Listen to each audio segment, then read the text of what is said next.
Podcast 7, Week 9.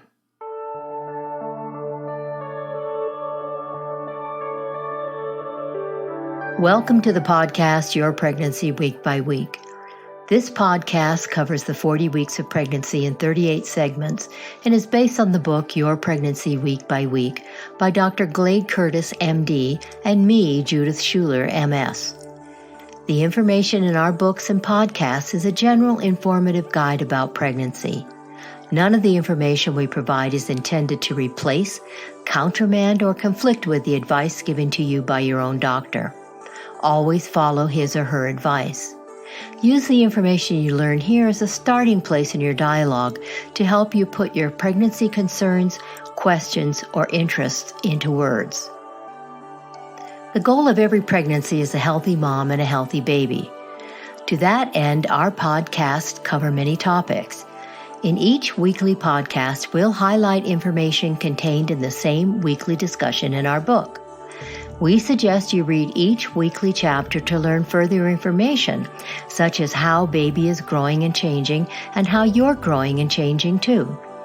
Our book also contains illustrations of changes in baby or you, advice for dads, charts, lists, boxes, an exercise for every week, a comprehensive glossary, hints, tips, snippets, and blurbs we just can't reproduce in a podcast. So let's get started on this week's discussion. We're going to look at week 9. What sex will baby be? Baby's gender is determined at conception by the dad-to-be. During development, boys' and girls' genitals are similar, but there's no outward sign of gender until around this week. You won't be able to see things clearly, though, for another 5 or 6 weeks. Some programs streaming online or on TV deal with labor and delivery. They often cover situations that aren't the norm for most births. Save yourself anxiety, don't watch them. If you haven't experienced labor and delivery, you may be nervous about what's going to happen. Labor and delivery is an unknown. No one knows what will happen until it happens. We also want to warn you about info on the internet. Just because you read it on the internet does not make it true. We know you can find a lot of good information on the web, but always check the source, then read what you find very carefully.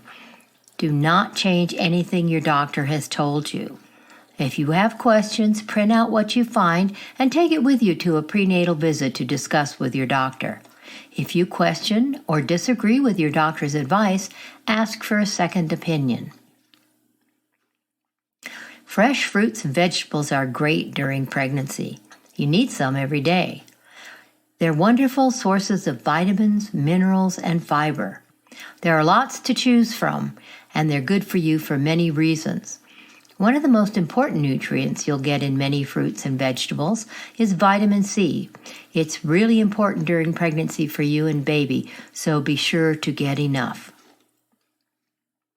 Are you exercising? While low-impact aerobic activities like walking are often recommended, research has found a surprising benefit to working out in the weight room. Experts agree strength training is safe for most pregnant women. But talk to your doctor if you want to try it. He or she will advise you whether this is a safe activity for you. If you've never done strength training before, work with a trainer to create a program just for you. It can be hard to see yourself gain weight during pregnancy. It may be even harder for a woman with an eating disorder. As many as 1% of all pregnant women enter pregnancy with an eating disorder. There are many types of eating disorders. The 2 primary ones are anorexia nervosa and bulimia nervosa. Both are dangerous during pregnancy. Each condition keeps baby from getting the nutrition it needs to grow and develop. There is a pregnancy eating disorder, and it's called pregorexia. It occurs when a mom-to-be doesn't gain the recommended amount of weight. She keeps her weight gain at a minimum through intense dieting and exercise. She may also binge and purge.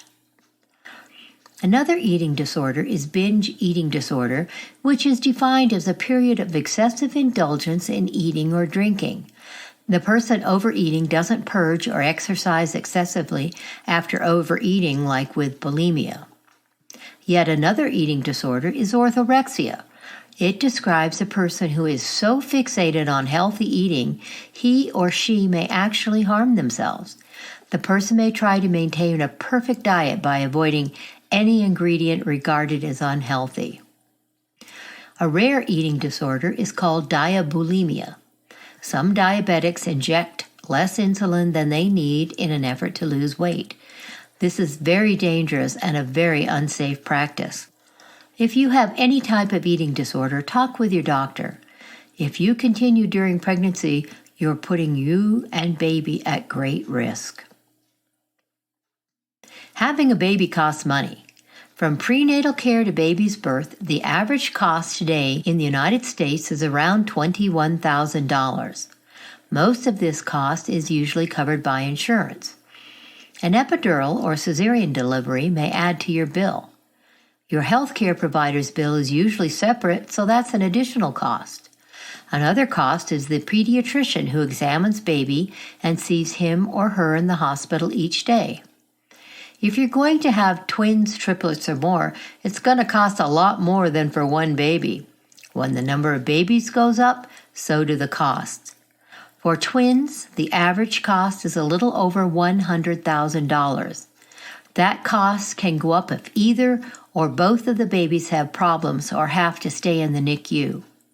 For triplets or more, the average cost for 3 or more babies is over $400,000.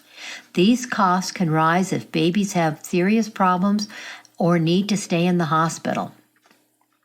Be sure to check out any insurance coverage you have so there won't be major shocks to you and your budget after baby is born. You know you're going to gain weight during pregnancy. Average weight gain is 25 to 30 pounds for a normal weight woman, but that weight is not all on you. After baby's birth, you'll lose a lot of the weight, but not all of it. 11 to 13 pounds will stay with you to help you get through the first 6 to 8 weeks after birth. Remember, our podcasts give you the highlights of what may be happening in any given week. Check our book, Your Pregnancy Week by Week, for more detailed information.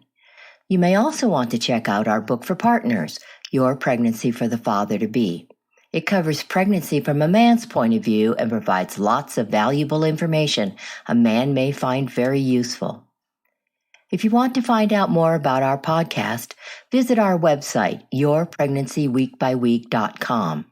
If you're looking for something specific, check out the podcast topics list. It details topics covered in each podcast, so you can listen to a particular podcast or read a certain chapter week if you want more information, or if you want to check out something you missed or a topic we haven't covered yet.